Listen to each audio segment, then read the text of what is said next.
नमस्कार दोस्तों। आज की कहानी है दोगलापन भाग 2। कोमल को सही लगता तो कर देती, वरना ना में जवाब देकर आगे बढ़ जाती। कोई मुंह पर तो कुछ नहीं कहता था, पर पीठ पीछे बातें बनाने का सिलसिला चलता रहता। सास सुलेखा जी ने शुरू से ही बेटा बहू पर अपना शिकंजा कसकर रखा। कहीं रीति रिवाज तो कहीं दकियानुसी परंपराओं के नाम पर उसे मूर्ख बनाती रही। जब वे हनीमून पर जाने वाले थे तो खुद की तबीयत का बहाना कर उन्हें रोक दिया। उसके बाद ननंद शिवानी की शादी के नाम पर रोका, तो कभी खर्चे के नाम पर। इस तरह से उनके साल दर साल खराब होते चले गए। उसके बाद भी वे बहाने से उन्हें शहर से बाहर नहीं जाने देती। शहर से बाहर तो बहुत दूर की बात है, शहर में भी उसका घूमना दूभर था। कोमल बहुत मुश्किल से साल में एक बार अपने मायके जाती, उसमें भी ननंद घर आएगी नाम से उसे 10 दिन के अंदर ही वापस बुला लिया जाता और झोंक दिया जाता चूल्हे में। इस बात पर अमित ने हमेशा अपनी माँ का समर्थन किया।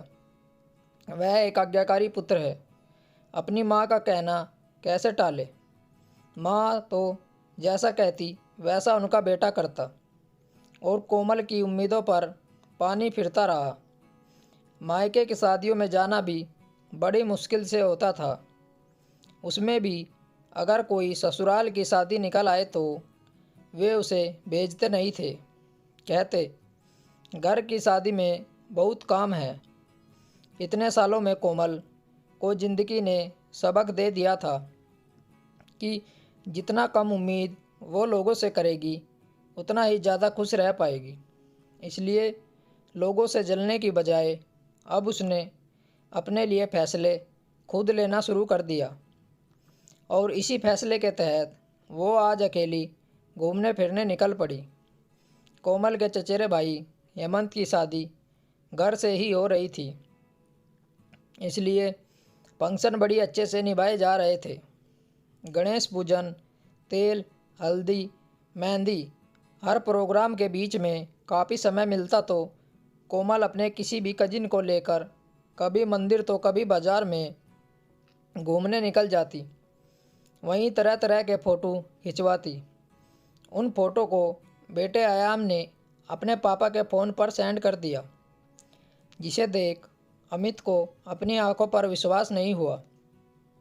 कोमल एक से एक खूबसूरत परिधानों में परी लग रही थी और चेहरे की खुशी तो देखते ही बन रही थी।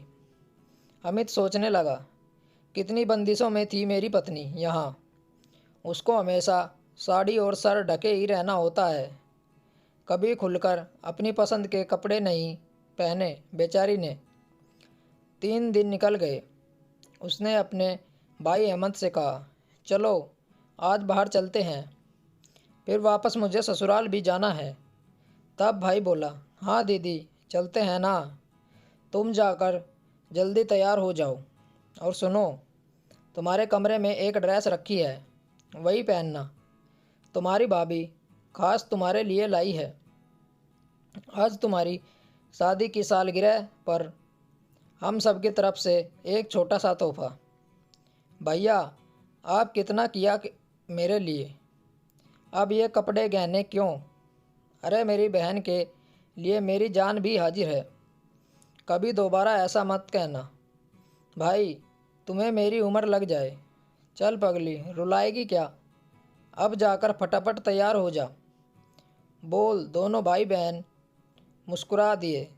थोड़ी ही देर में कोमल तैयार होकर हॉल में पहुंची तो देखा वहां टेबल पर एक सुंदर सा हार्ट शेप केक रखा था। हाल तो पहले ही फूलों से सजा हुआ था, इसलिए उसे कुछ समझ में नहीं आया। इतने में सारे घर वाले ज़ोर से चिल्लाए, हैप्पी एनिवर्सरी।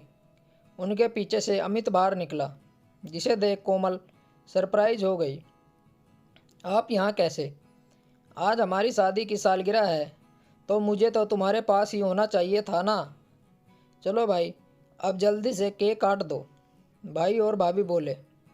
सबने मिलकर केक काटा और अमित ने एक सुंदर सी अंगूठी उसकी उंगली में पहना दी। ऐसा प्रेम देख सारा हॉल सीटी और तालियों से गूंज गया। कोमल किसी नई नवेली की तरह शर्मा गई। अब चले? पर बच्चे? हेमंत बोला। अरे दीदी, हम किस दिन काम आएंगे? बच्चे हमारे साथ यहाँ एंजॉय कर लेंगे।